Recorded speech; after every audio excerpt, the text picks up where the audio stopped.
Hello and welcome to another episode of the Empowering Leaders podcast. At Aleda, we are passionate about inspiring connections and creating a world of collaboration. Our signature program, Aleda Connect, curates groups of 5 to 6 leaders from diverse backgrounds in sport, industry, social venture and the arts who come together to learn, to connect and to collaborate.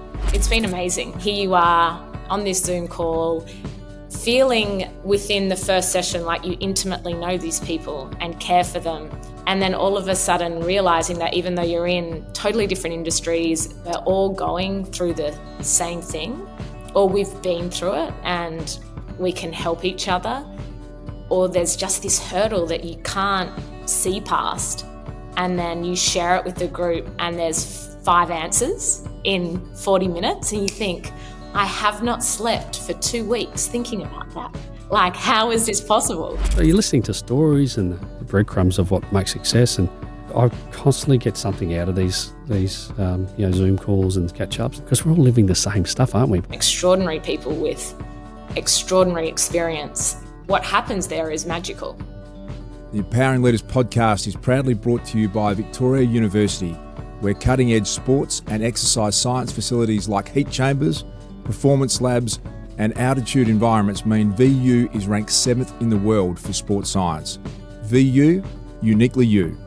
As always, a big thank you to Jason Nicholas and his team at Temper Bedding, a mattress like no other. If you enjoy listening to the Empowering Leaders podcast, be sure to subscribe, and please, if you have a moment, we would love you to leave a review so we can reach more listeners and empower more leaders. Welcome back to another episode of Empowering Leaders. Today's guest is Dr. Ben HAMER, an international thought leader who is seriously plugged into the future. Ben's a renowned sociologist and futurist and was recently named the #1 thought leader on the future of work in the Asia Pacific region.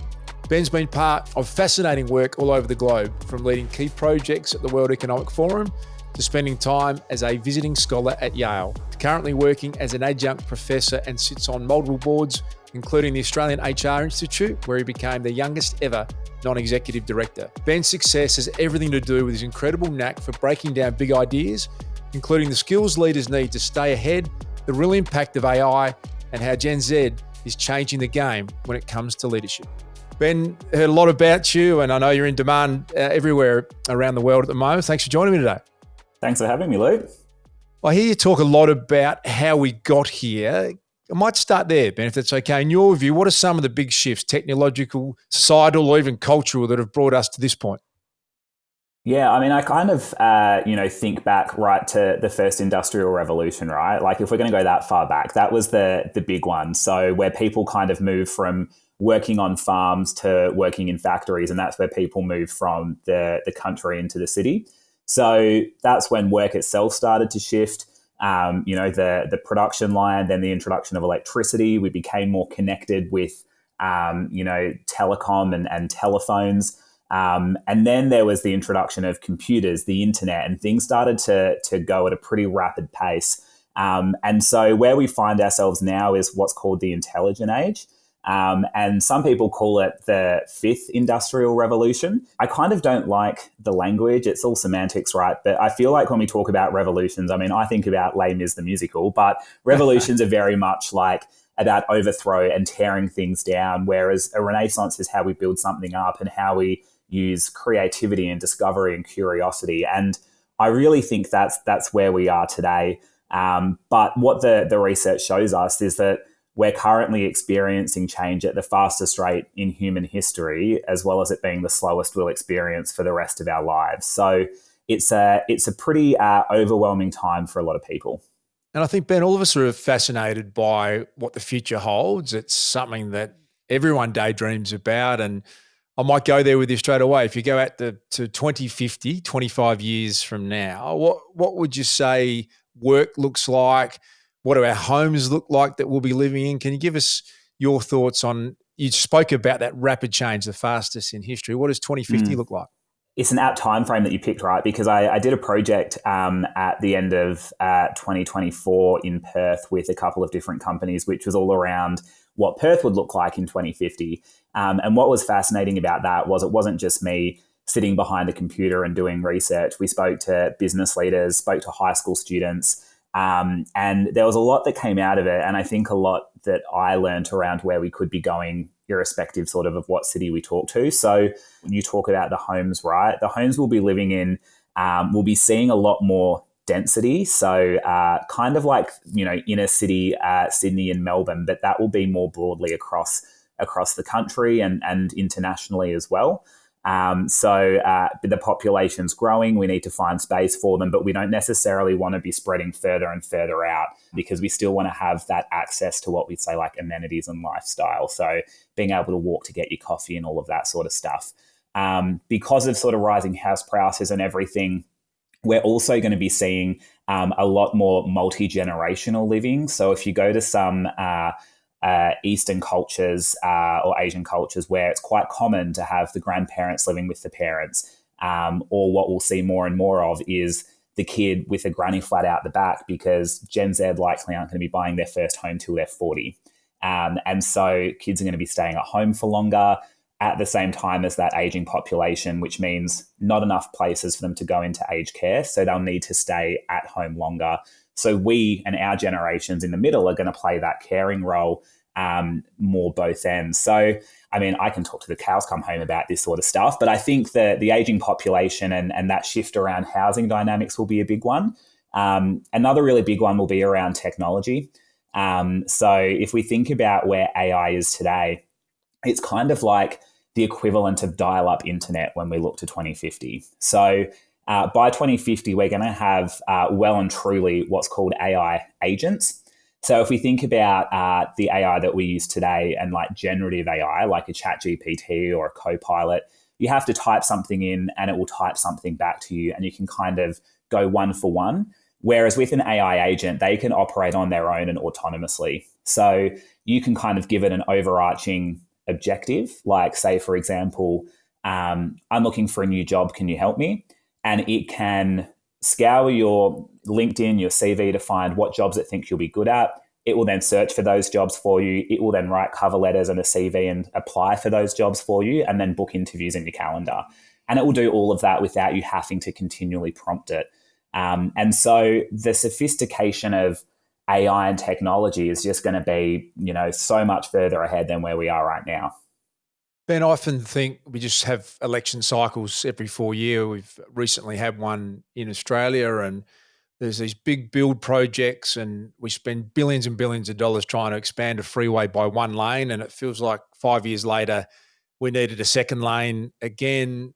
Without this being my field of expertise, you're seeing driverless cars everywhere. You're seeing how sophisticated that world's. Is that part of the problem that we should dial into futurists like you more? And maybe is it possible that, my kids, my youngest is 14, that they won't drive a car? Is that a possibility in the future?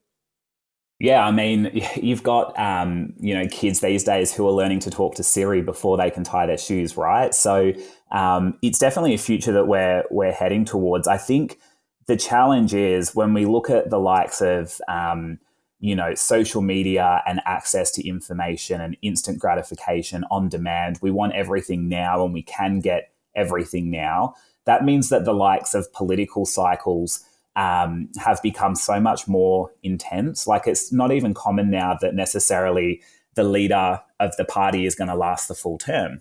And so there was this real tipping point in Australia where there was like the Rudd, Gillard, Rudd, Turnbull, Abbott, and we had, I think, 5 prime ministers in such a short period of time. And what that then saw was that everything went from sort of these 3 to 4 year timeframes to what can I achieve in the next 12 months? Because I need to be demonstrating impact and value right now, because it's that instant sort of demonstration of value that's going to get me reelected, that's going to get me votes. And so while we know that, we need to be investing in 10, 20, 30-year projects and starting that now, all that means is that they're going to have to be spending money on something that the value will be realized in someone else's political term. And so that's going to be, on the budget. It's going to look like it's a budget blowout. They're not seeing the return straight away. And so voters are going to then potentially kick them out, or the party might bump them out. And so we have definitely moved away from investing in the longer term and got so much more focused on the short term, to our detriment, I think.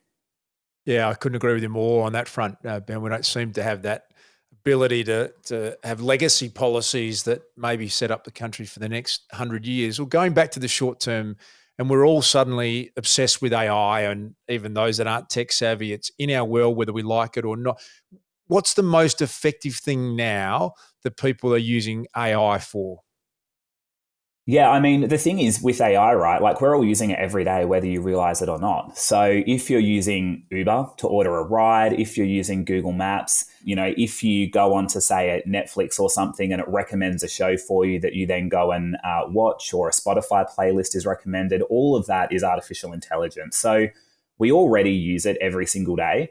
I think the thing that we really need to be doing is using the likes of generative AI and deliberately and intentionally using it, not what I call passively. So like Uber's an app, you just use it. That's not actually building your AI skills. So with the likes of generative AI, using it every single day, personally or professionally, and building that sort of what I call building the muscle. So it could be something as simple in your personal life as looking in your fridge and saying, I've got some chicken and I've got, some bok choy and I've got X, Y, and Z. Can you come up with a recipe that I can make with this?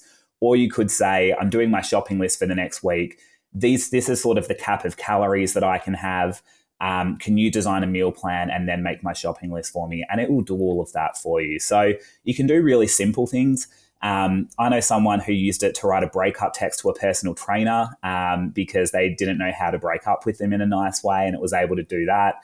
Some people with emails will kind of, get an email, they'll kind of write in rage what their response is, smashing the keyboard, and then ChatGPT will then just tone it down a little bit for them. So you can do that sort of thing. But then like in a professional context, and particularly if you kind of are a leader or someone who sort of works at a desk, the way that I think about it is if I had my own intern working for me, what work would I delegate to them? And 100% of what I can give to my intern, I would give to ChatGPT or Copilot, whatever it is. So thinking about how you can start outsourcing some of that work. And it's not just about freeing up time to make us more productive. It can also give better quality. It can also reduce human error if it's doing things like trying to spot errors in a contract. So there's a lot of potential. We just don't know how. And the only way to learn how is to start using it.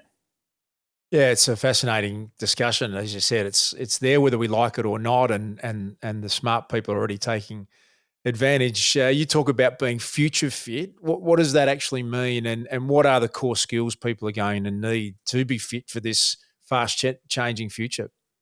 Yeah, so one of the skills is, around artificial intelligence and AI literacy. So there was a study by Microsoft that came out at the end of last year, and that showed that over 70% of hiring managers, like recruiters, said that they would rather hire someone who was less qualified and less experienced, but knows how to use AI, over someone more qualified, more experienced, but doesn't know how to use it. So like AI literacy is huge, particularly as you get more senior or more tenured in an organization. We often think that we're protected from some of that disruption, but we're definitely not. So like even in China, there's a listed company over there, and they recently appointed an AI CEO, and that company has been outperforming the market since the AI CEO stepped in the shoes. So when you say an AI CEO, an actual bot as the CEO, not an AI proficient CEO. Yeah, it's a bot. Yeah, an algorithm. Extraordinary. Yeah. And so you've kind of got sort of this need to build our AI skills on the one hand. On the other hand, is all the skills then that make us uniquely human. And what I say, the skills that help us complement and not compete with AI. So all of those skills are around empathy and emotional intelligence and teamwork and problem solving. Also the stuff that you can't just necessarily go away and do a half-day course on and then be like, I'm now, certified in emotional intelligence. Like it takes time. And so they're sort of your two buckets. And so being future fit, like going back to your original question, is thinking about what are the skills that are going to help you navigate disruption, help you adapt, and help you stay ahead of the curve. So it's becoming less and less about the technical stuff because that's changing so quickly, and AI and technology is taking on more of that. It's becoming more and more, as I said, AI literacy and human skills. And Ben, it's interesting to see, someone sent me yesterday, Harvard, Google, Microsoft, all the biggest companies in the world are offering free 1-day to 6-week courses on AI to teach people of no charge, which is of interest to me that these world-leading businesses and world-leading institutions are so keen to funnel people into the AI learning. I'm assuming those guys don't do that without a business model behind it. But is that in your mind about saying everyone's got to, as you say, be AI literate? We may as well try and build our core database around bringing more people into their space. Is that what that's about? Yeah, absolutely. I mean, there is a vested interest because Google has their own AI, Microsoft has its own. So they kind of want you to go down that path. But I do genuinely think that there is a more, like, I guess, altruistic or well-intentioned view to it, which is exactly as you said. We know that this is the path that we're heading down. It's a no regrets move. And, everyone's going to be pointing the finger around whose responsibility is it to teach and learn and upskill. And so these companies, they have the capability, they have the platform to be able to go out and do it. And so they are. And so I think it's a great thing. So I do really encourage everyone, whether it's on like LinkedIn Learning or Coursera or just watching a YouTube video, taking advantage of all of the free stuff that's out there. Ben, you've been at the forefront of talking about the changes in generational dynamics. And could you maybe just start with what age bracket is Gen Z and then soon to be Gen Alpha as well? And then how would you describe those generations coming through? And those of us that are older, what are the skills we're going to need to engage better with the next generations coming through?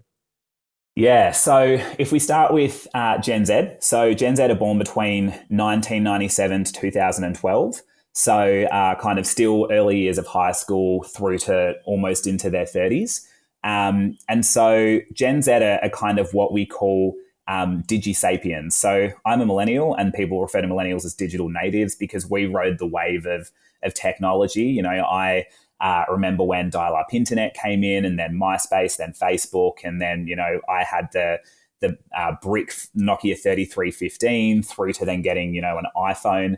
And so we rode the wave, whereas these guys, they don't know any different. They've always had information at their fingertips. It's always been about radical transparency for them. They've grown up as the most mental health literate generation, the most environmentally aware generation as well.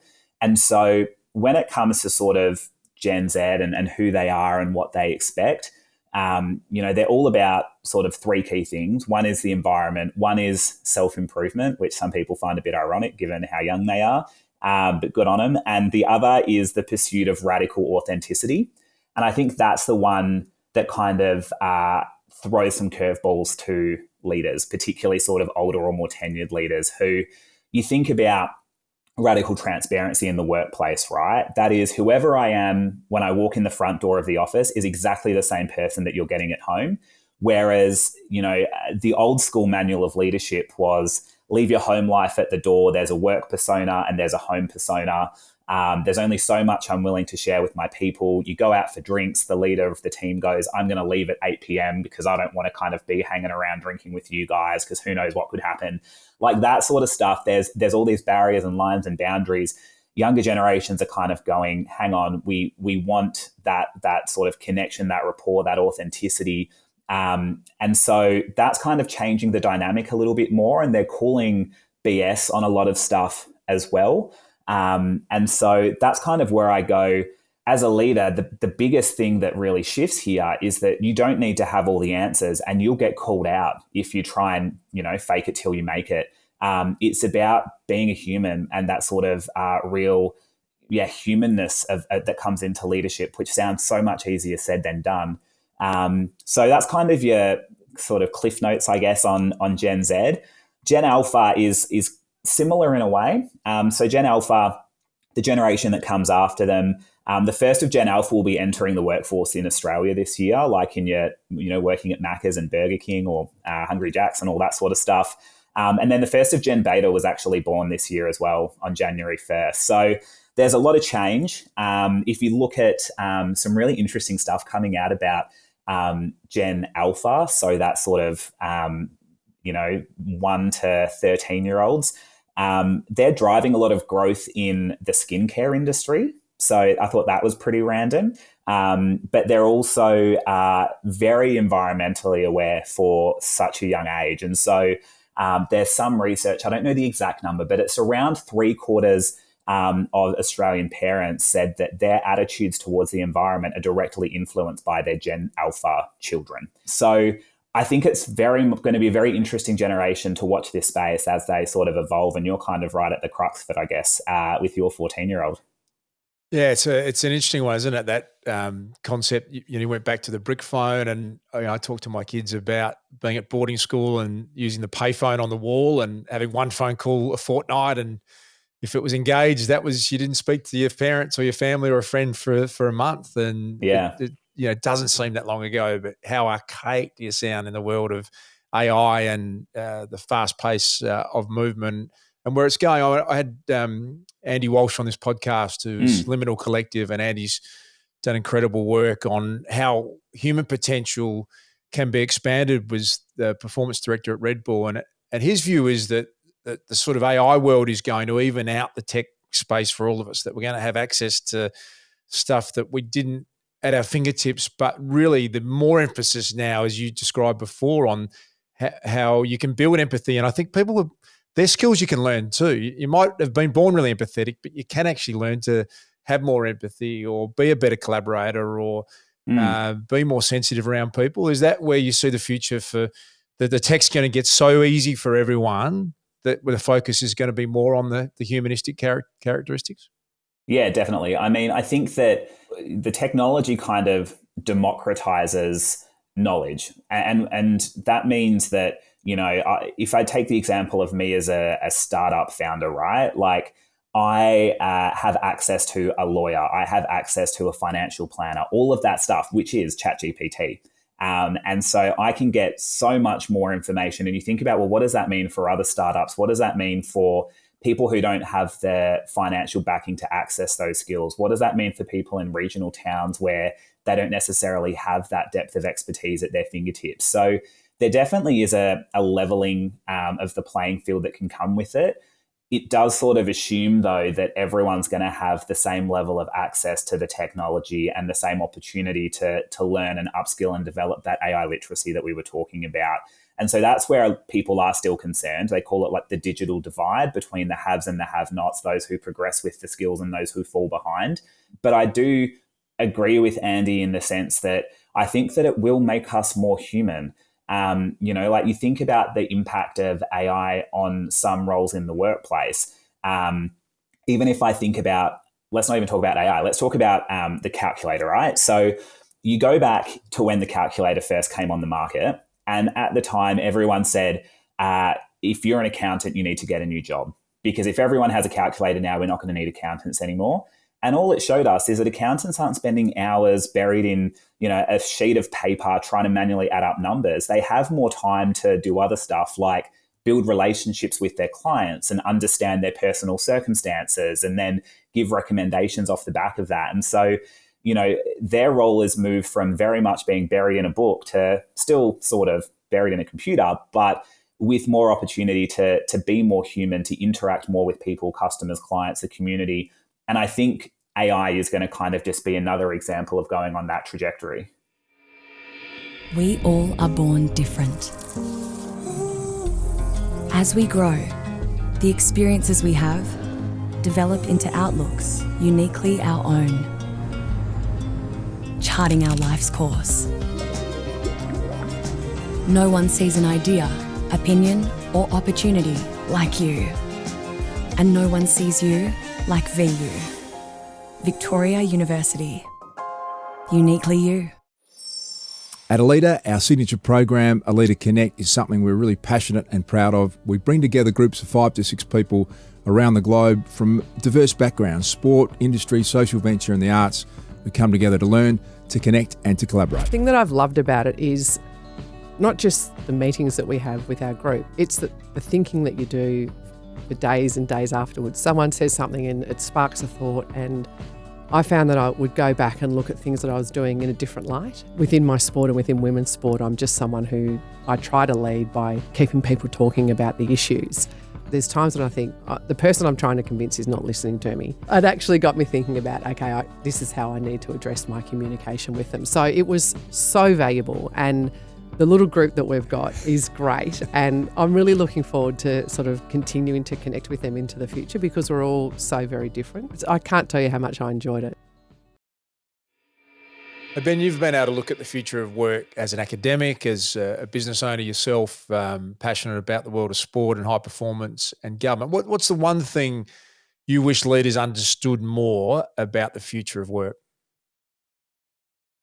I think for me, it's less around what they understand, but more about the skill that they need because, you know, as we when we're kids, we're always asking questions, right? We're so curious because that's how we learn. Why does this happen? Why is this that way? But then as we get older, we sort of have this fear of failure.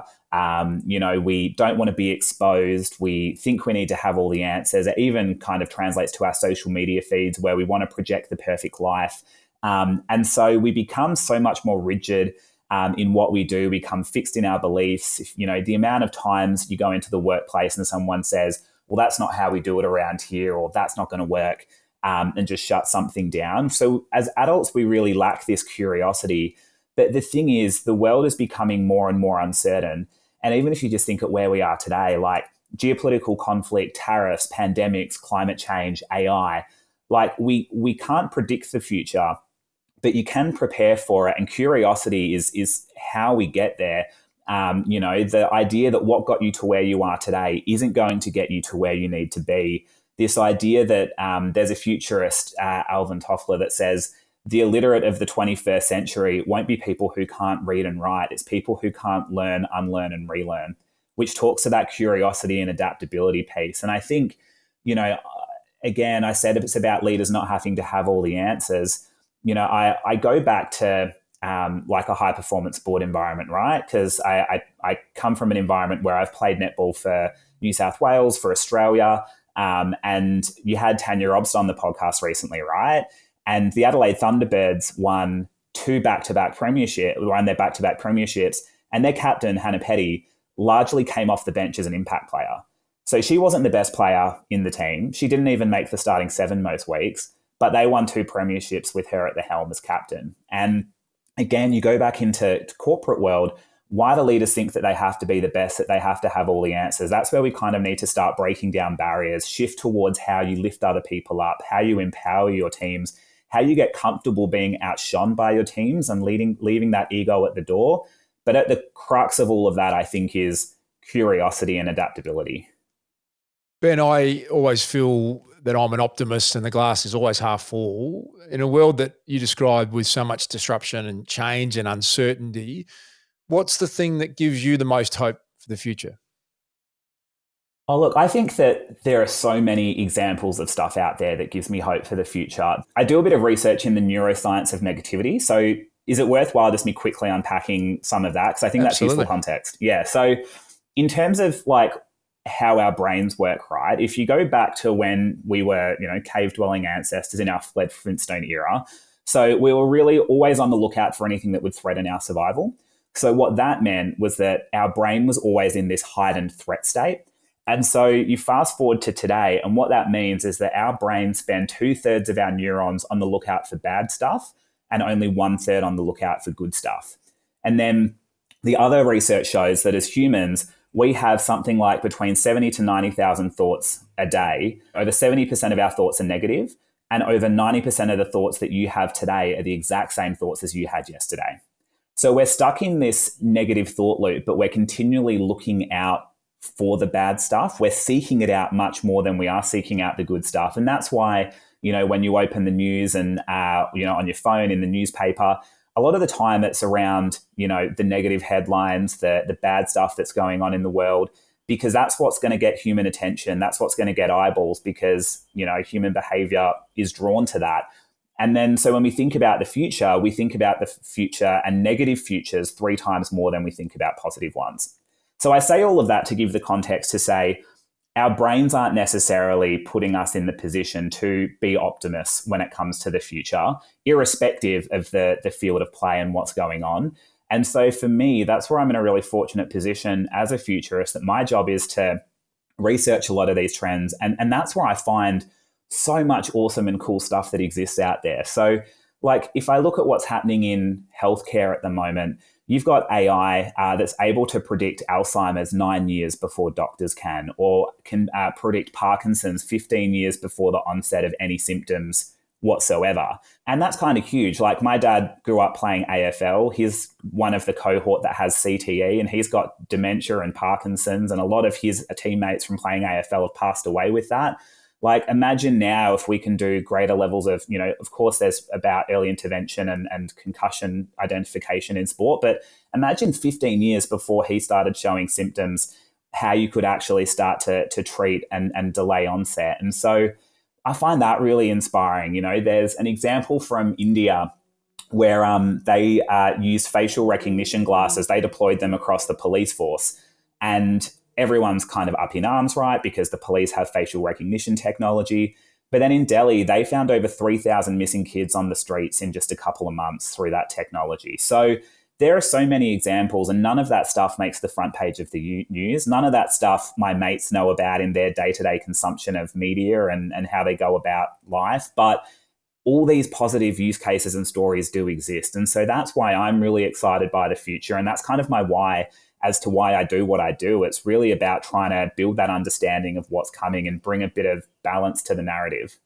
I love your thoughts there, Ben, on the studies around the human bias towards negativity. You explain that in a great way, and it makes a lot of sense. It does to me then seem like optimism is a practice that you need to flex that muscle for a better life. And that, as you said, the good things are there. There's great stories. Why I love this format of a podcast. People doing amazing things like you that don't make mainstream news because the bias is always to the clickbait and the negative. But to me, the overwhelming sense is the world's full of these great things and great people and great positive stories.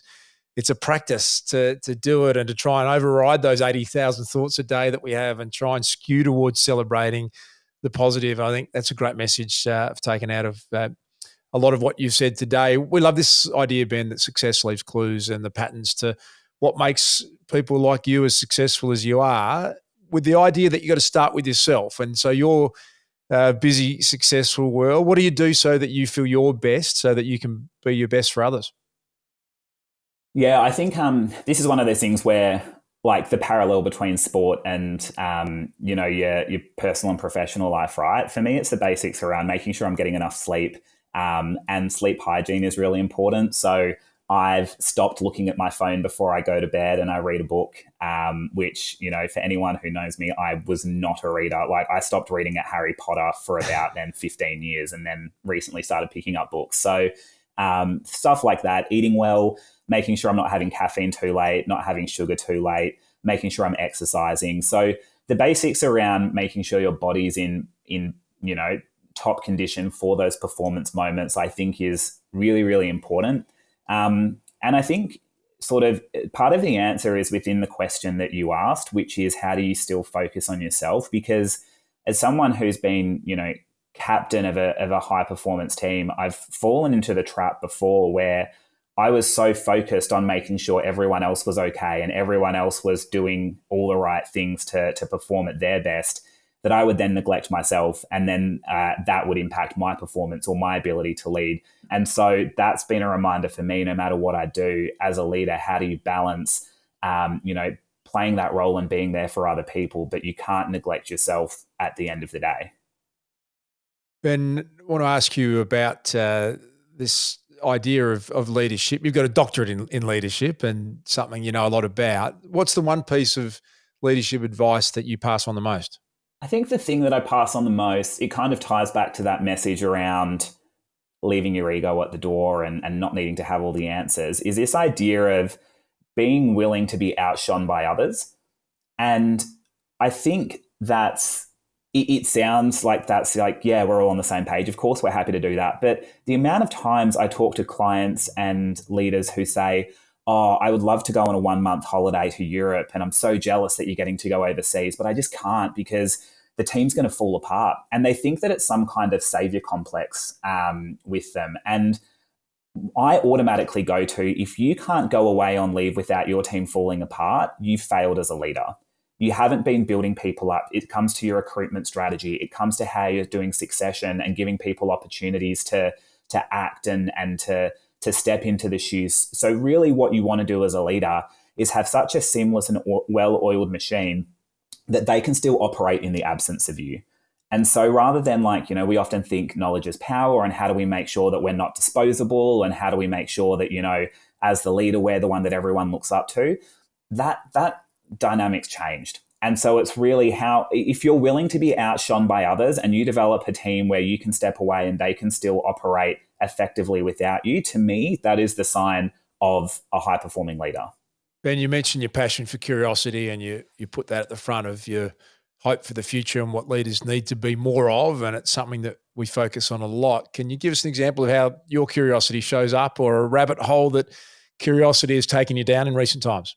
Yeah, I mean, in terms of curiosity, for me, I consume a wide range of media. So I don't go to a specific site or a specific podcast and just consume from there. So I make sure I'm kind of getting a wide range of sources. I practice this sort of idea of hard empathy. So I really try and not judge when someone says something, but at least be able to understand and appreciate where they're coming from.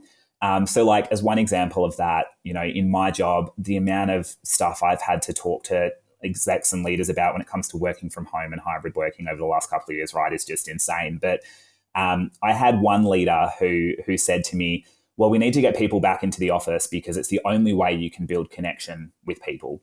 And then I started talking to him about his kids, and he was telling me about how his son plays video games and his best mate's on the other side of the world and he's never met him and he talks over a headset. And I'm like, so you can't tell me that the only way to build connection is in person. And I use that as an example of that hard empathy, right? It's not what I would do. I still would like to build those relationships with people face to face, but it doesn't mean that it's the only way or that it's the right way. So I think it's a little bit around sort of the information I consume. It's a little bit about the mindset that I take. But one thing I'm actually in the process of doing now is building a research project around curiosity and a bit of an experiment with it.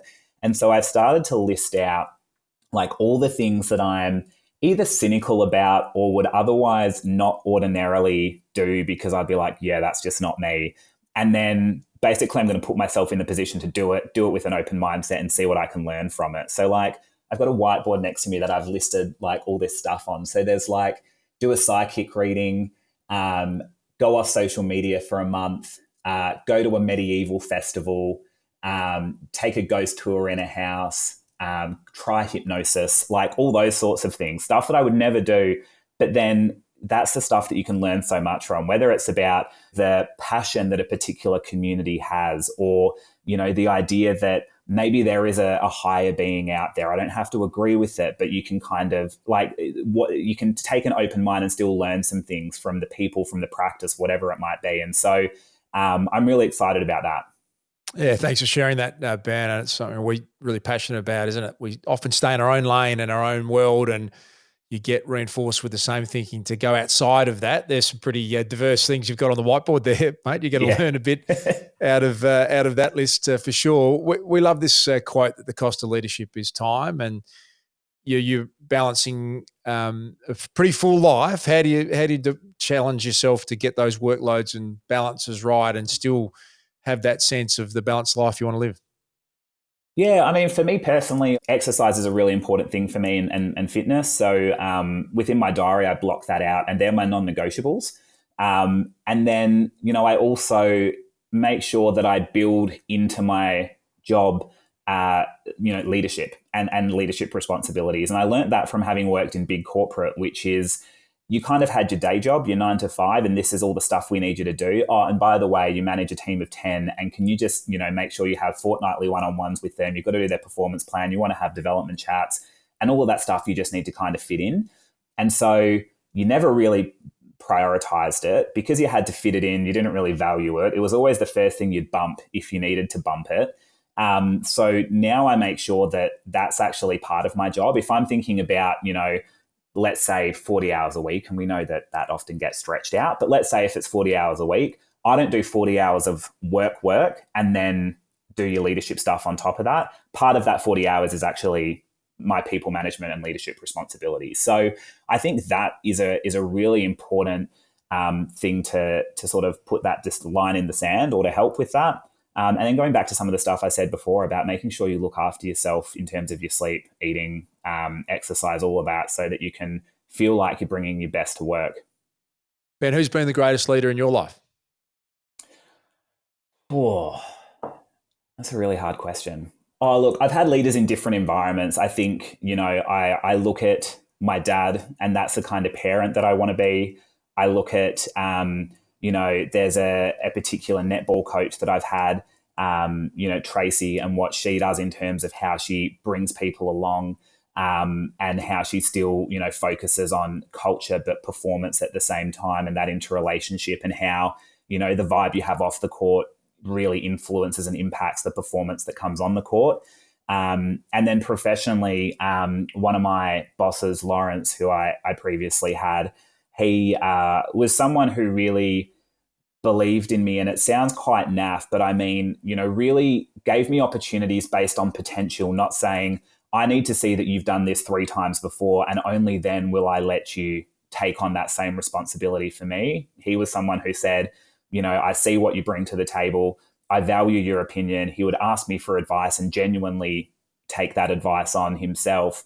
So it wasn't like he was better than, or, it wasn't like I felt like I was in this strict hierarchy. I felt like I was empowered to have a say, but then also, taking on things that people would say because of my age or because of my experience, I was underprepared for. But then with his backing, support and belief, was able to knock it out of the park. So growing up, I was never someone who had a crush on a particular celebrity or had a favorite sports player. Like I keep things pretty broad. And so if I think about best leader, I think about those 3 domains, which are like the most important domains in my life. And I'd say they're the sort of ones that I've learned the most of.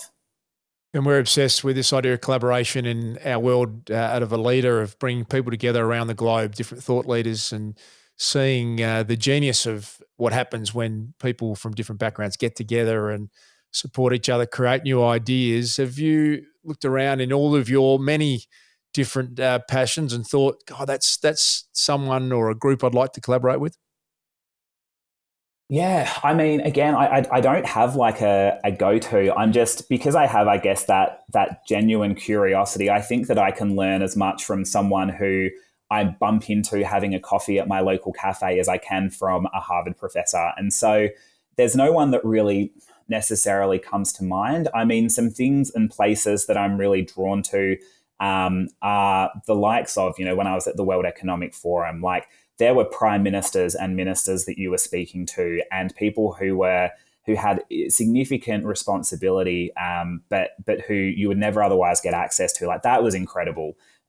Thinking about, the likes of the Lego Foundation, I'm really keen to sort of learn more from them about the concept of play at work and curiosity, and how you take that curiosity from adolescence into adulthood. They're doing some cool stuff around that. So I find that really interesting.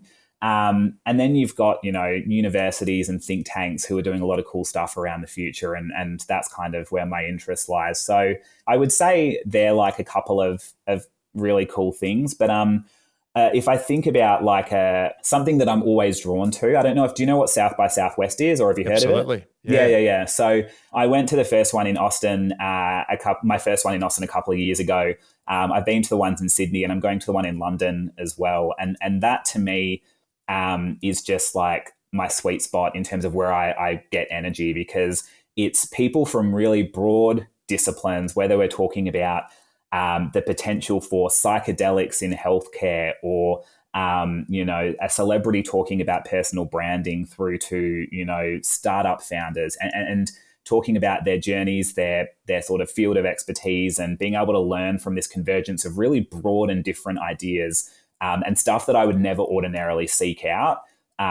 That's kind of super exciting. So that's sort of one thing I'm going to keep trying to sort of, whether it's Sydney, London, Austin, like every year, every couple of years, that's something that I'm going to always be drawn to.